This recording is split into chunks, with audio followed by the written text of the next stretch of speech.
Buenas tardes, hoy les voy a hablar acerca de cuándo agregar insulina rápida y cómo dosificarla.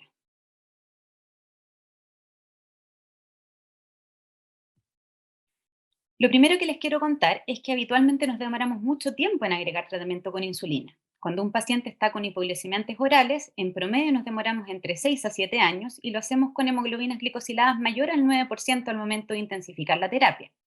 Cuando un paciente ya está con insulina basal, ¿cuánto nos demoramos en agregar e intensificar el tratamiento cuando es necesario? Vemos que en aquellos pacientes que están con insulina basal y requieren intensificar terapia, nos demoramos en promedio 4,3 años en que esto se intensifique, y para aquellos pacientes que tienen una clara indicación con promedios de hemoglobina glicosiladas mayores a 7,5%, solo un 30% tuvo intensificación de terapia y nos demoramos en promedio 3,7 años.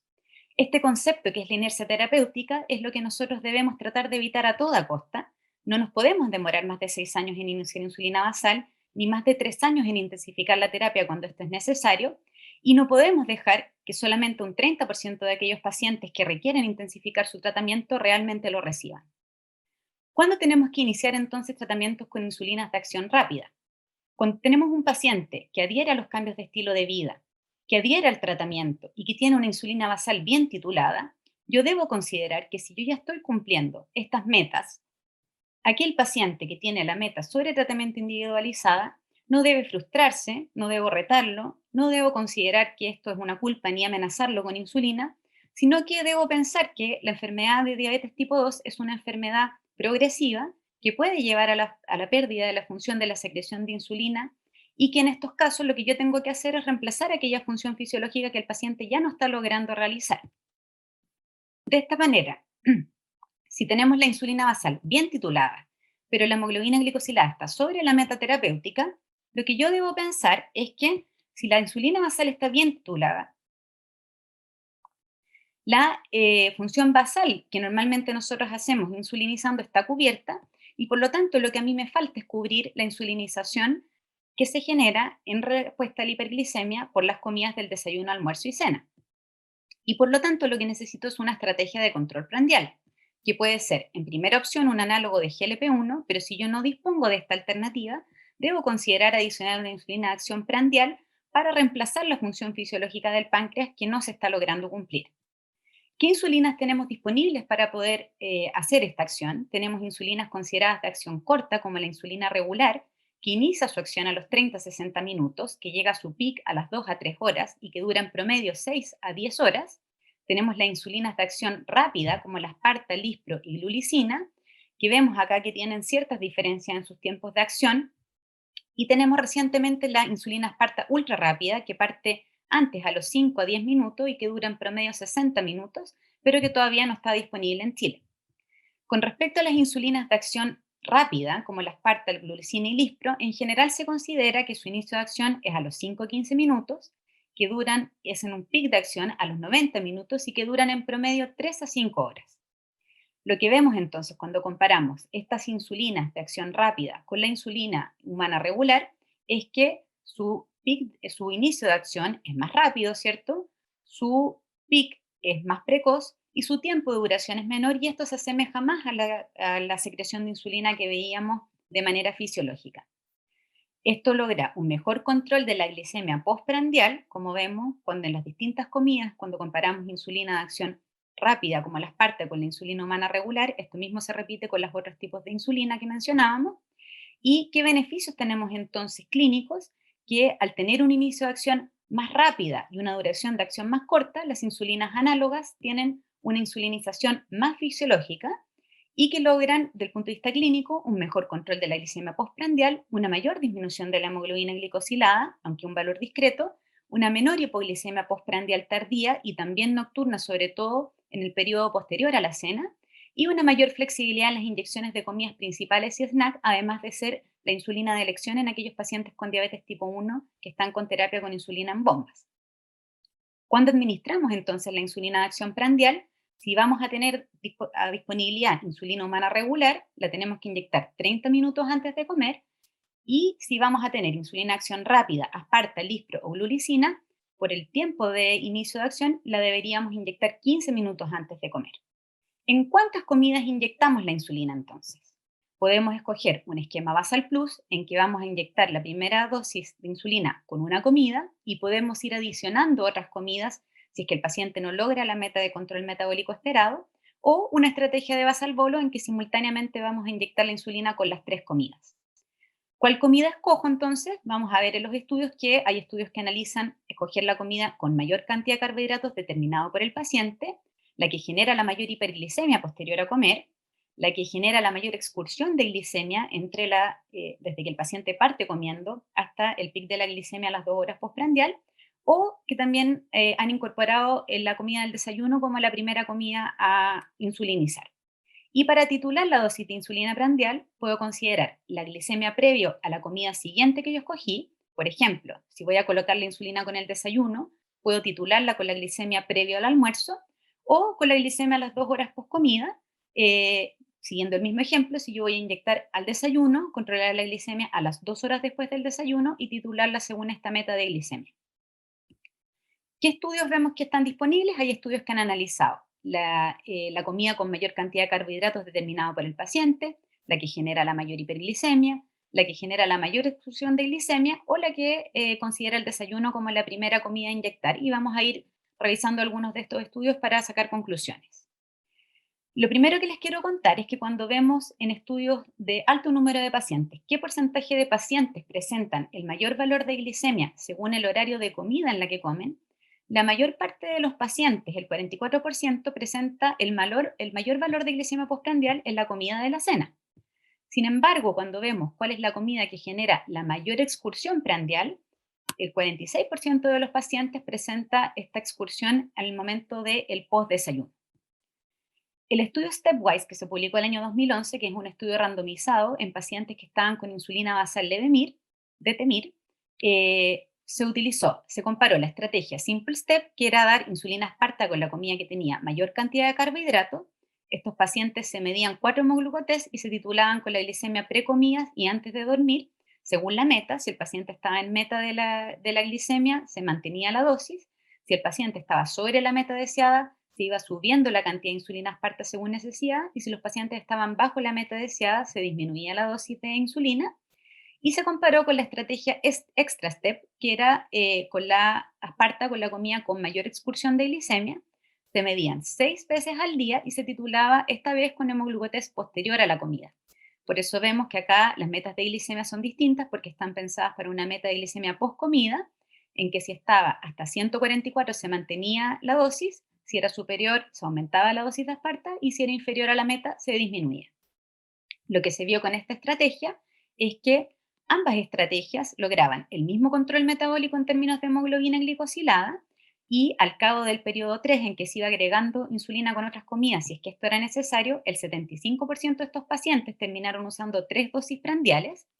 y que cuando vemos la magnitud de las excursiones prandiales, evidentemente con ambas estrategias a la semana 36, las excursiones en relación a las comidas eran mucho menores y vemos que el promedio de glicemias también era menor, pero sin diferencias entre una estrategia y la otra. En el estudio Stepwise, lo que se vio es que la glicemia que generaba la mayor excursión prandial habitualmente era el desayuno, como vemos aquí en rojo, y sin embargo, cuando los pacientes escogían la comida con mayor cantidad de carbohidratos, habitualmente escogían el almuerzo o la cena. El estudio OPAL del año 2008, que eran pacientes que estaban con insulina basal glargina, comparó la estrategia de inyectar insulina con el desayuno, en este caso insulina glulicina, titulándola con el hemoglucotés 2 horas post desayuno con una meta menor a 135, con una estrategia de colocar la insulina con aquella comida que tenía mayor hiperglicemia. En este caso, glulicina previo a la comida, se titulaba nuevamente con hemoglucotés 2 horas post comida con una meta menor a 135. En este estudio, ambas estrategias, inyectar con el desayuno o con la comida de mayor hiperglicemia, ambas fueron efectivas en disminuir significativamente la hemoglobina glicosilada y no hubo diferencias entre una estrategia y la otra.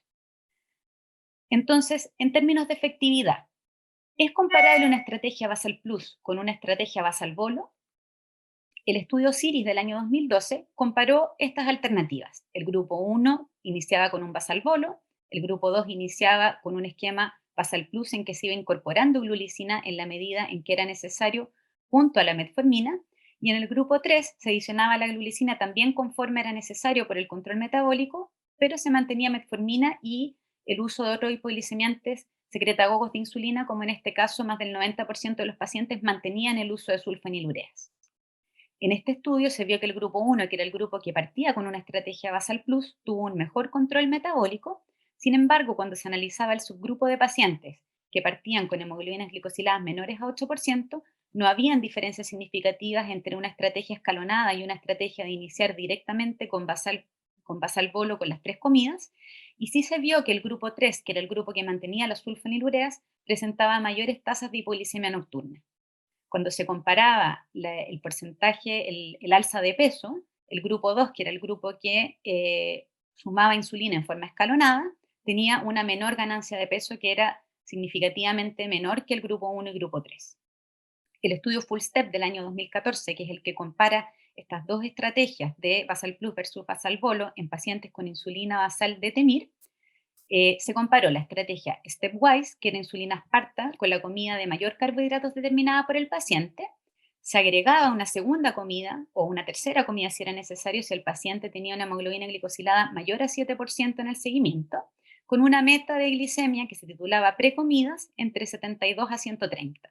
Y se comparó con una estrategia basal bolo, que iniciaba con insulina asparta 2 unidades previa a las 3 comidas, con 4 mediciones diarias, que nuevamente se titulaba el hemoglucotest previo a comidas y antes de dormir, con la misma meta de 72 a 130. Al comparar ambas estrategias, escalonada versus basal bolo, vemos que al final del seguimiento no hay diferencias significativas en términos del control metabólico de los pacientes y que el 40% de los pacientes en la estrategia escalonada requirieron 3 bolos al final del estudio. Es decir, hubo un alto porcentaje de pacientes que lograron igual control, pero con menos dosis de insulina y con menos comidas con insulina. Y además, el grupo Stepwise escalonado tuvo menos hipoglicemias. Cuando comparamos cuántos pacientes logran la meta de hemoglobina glicosilada, vemos entonces que en la estrategia escalonada, al final del estudio, no hubo diferencias significativas entre el grupo que inició insulina en forma escalonada versus el grupo basal bolo. Por lo tanto, pueden ser igualmente efectivas. ¿Y puede el paciente autotitular la dosis del tratamiento? El estudio Autonomy, publicado el año 2014, es un estudio randomizado multicéntrico en 14 países, entre ellos se contaban en Latinoamérica, Brasil y Argentina. El 44% de los pacientes correspondían a pacientes en centros de atención primaria y eran pacientes que estaban ya con insulina glargina titulada y que se sometían a la intervención de colocar insulina lispro con el desayuno, partían con un 10% de la dosis de glargina y el investigador decidía si es que iba agregando después más insulina con el almuerzo o con la cena. Se titulaban con el hemoglucotest de la comida siguiente, previa a la comida siguiente, y esta titulación la hacían los pacientes. En los grupos de estudio hubo dos algoritmos de autotitulación. Recordemos que esto era con insulina previo al desayuno y se podían titular con ajuste todos los días en base a los hemoglucotest del día previo, como vemos en esta tabla, o cada 3 días basado en un ajuste con un promedio de los hemoglucotest del día previo, por ejemplo, como la insulina partida al desayuno, con el hemoglucotest promedio previo al almuerzo de los 3 días anteriores, que si estaba en meta se mantenía y si estaba alto se subía y si estaba más bajo de la meta se disminuía la dosis. En este estudio realizado entonces en que los pacientes titulaban la dosis de insulina según una meta, vimos tanto en el estudio A como en el estudio B, que eran dos cohortes diferentes pero con el mismo protocolo, que lograban un cambio significativo en la hemoglobina glicosilada con un buen control metabólico y sin diferencias en ambas estrategias. Entonces, cuando nos enfrentamos a un paciente con insulina basal bien titulada, pero que la hemoglobina glicosilada, pese a ello, está fuera de la meta terapéutica, el consenso de la Asociación Americana de Diabetes del año 2021 nos dice que en primera instancia consideremos adicionar un análogo de GLP-1 y que si no tenemos esta posibilidad, adicionemos entonces insulina de acción prandial, que partamos una primera dosis con la comida, que nos da como alternativa aquella que tiene el mayor contenido de carbohidratos determinado por el paciente o aquella que genera la mayor excursión de glicemia. Recordemos que en estos estudios vimos que una buena alternativa es el desayuno, porque es aquella comida que genera la mayor excursión glicémica y que probablemente nuestra población también tiene un alto contenido de carbohidratos por nuestra cultura,